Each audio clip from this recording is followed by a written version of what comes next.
Hi, I'd like to welcome everybody to the Tennessee College of Applied Technology here in Shelbyville. Today we're going to be interviewing Russell White, who's our drafting CAD instructor. And Russell, welcome.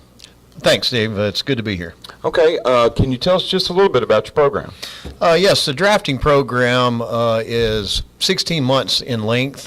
We offer 5 different diplomas: architectural drafting, civil drafting, mechanical drafting, structural drafting, and computer-aided illustration. Now, how many hours is your program, Russell? The total length of the program is 1,728 hours. Now, are there exit points where they can earn a certificate or diploma? If somebody wanted to do just architectural, can they exit early? Sure.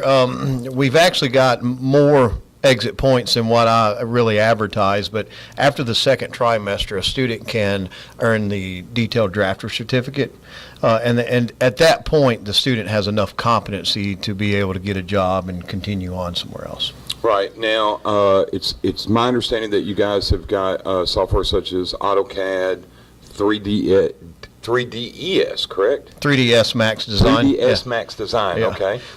We actually have the entire Autodesk Education Master Suite.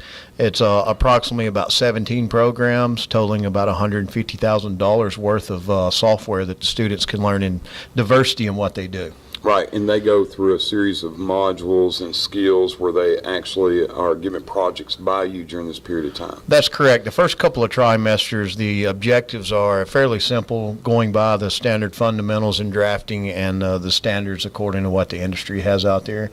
And then from there, kind of push them really hard into the 3D world, the graphic world, and they're able to use multiple platform programs to create those projects that we find that are kind of bent towards their aptitude. Oh, okay. So with architectural, where they're learning housing, building plans, and if I come in and I'm not really sure what I'm going to do, you'll help to guide me and look at my skills, and maybe I'll get a feel, or will I learn both? Sure. A student can come in without any prior knowledge to computers or drafting at all. And we can start from the basics, get them familiar with the atmosphere in the user interface of Windows in general, and also into the software program itself. And then from there, the students really start out in the 2D world. They start out with simple drawings using lines and curves. Just like a floor plan, or just they start out with the initial... Actually, even earlier than that, they just start off with simple geometry, lines, curves, and polygonal shapes. And then from there, we expand out to where they learn floor plans, roofing plans, wall sections, etc., and architects. Oh, that's pretty cool. Whenever I get into, let's just touch on architectural, Okay. And then we'll kind of move over to 3D and mechanical. Sure. Architectural, once I go through and I learn the very basics of the 2D design, and maybe I'm just doing floor plans a little bit later, and then you build on that at that point, like from drawing the foundation of a house, and you're actually learning the mechanics of the house. I mean, for lack of better words, Sure, you know yeah. what I'm saying. But anyway, so I build the foundation, then I learn how to do the floor, and I'm actually building the walls and the thickness of the walls. And do I get into the electrical, the HVAC, or any of that? And it becomes a very complex drawing in the end? Sure, and that's called a working drawing when you get to a complete project drawing from start to finish. There is a lot of exercises out there that will help the student learn wiring diagrams, HVAC and mechanical diagrams, and windows and door schedules, stuff like that. Now, a lot of the projects we have, it really depends on how far it was taken before. We've got a lot in the past that we try to update. But if there's missing information from, like, if we don't know where receptacles are inside of a floor plan or light switches, well, then we basically look at normal architectural standards and say, Right. Okay, you need this many switches here in this room according to whatever the function of that room is. And you'll go over, like, some building codes, Yes. and you're telling them, that type of information that they may need to know as far as if they did work with a contractor. Sure. Every program, especially in architectural, the students have to identify their resources of codes and standards of the industry. And, one of the things that I noticed, especially being in IT, I'm like all over the place, and I noticed that you guys go outside with a GPS unit. Is that in the architectural portion of it for drainage or a building? Why do you guys do that, the GPS side? Actually, there are many areas like that, like the GPS, that is where the programs kind of overlap each other. That's actually used in architectural and civil applications. So what the students are actually doing is not only are they getting X and Y location of each entity that they survey or collect data for, but they're also getting elevations. And so eventually, if they collected enough data points out there, they can create a digital surface. Right. Now moving along, I noticed some of the posters we have in the background, such as this one. What do folks do to learn this? What portion of Draftsman and CAD do they do to do things like this? Used to, in the past, this type of work was considered desktop publishing. Right. Drafting has evolved so much that it's swallowed up all these other little things out there that we used to know as I don't know, I guess little tricks of the trade, photoshopping, stuff like that. So a drafter really becomes evolved to where they are a true presenter of ideas and illustration. So it could be anything from a brochure. So it's not just a building or something 3D. It can be something like brochures and things where there could be small projects along the way. That's correct, because a drafter, for instance, if you take somebody that is working in a manufacturing facility and they're designing and drafting a new product, well then marketing is involved in that. You have to have brochures. Well, no one knows that product better than a drafter because they created it from scratch. From the ground up. That's right. And so they have everything digital already created. So then they just manipulate and convert the software and the images to be used in manuals, training manuals, parts explosions, etc.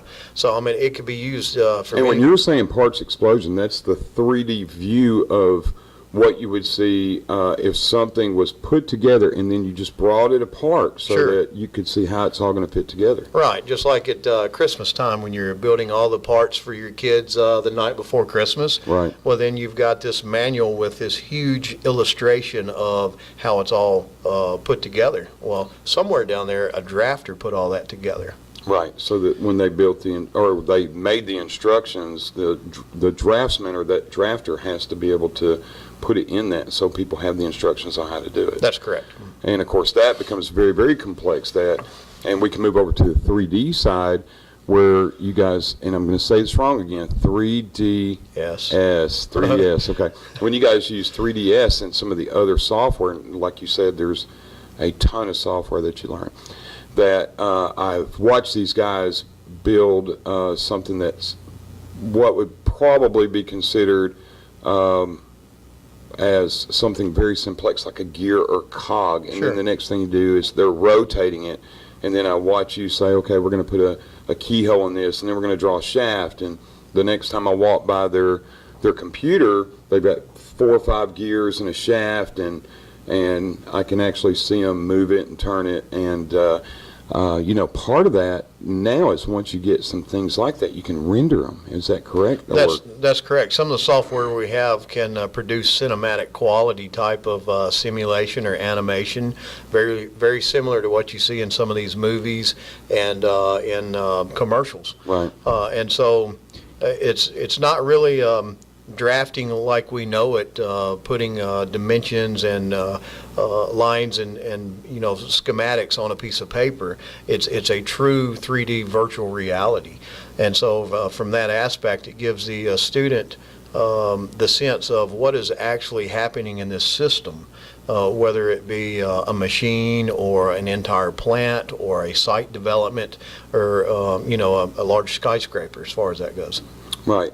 And with that, on the computer side of that, to say how complex it can get, is the computers that you have where we use dual video cards, and they're just loaded down with memory such as 32 gigabyte of RAM, solid state drives, and of course you're getting new equipment in there this month that during a rendering process, this thing can take dozens of hours or even hundreds of hours on a single machine, and you've got a process where you make multiple machines work together. And what's that called? That's called bucket distribution rendering.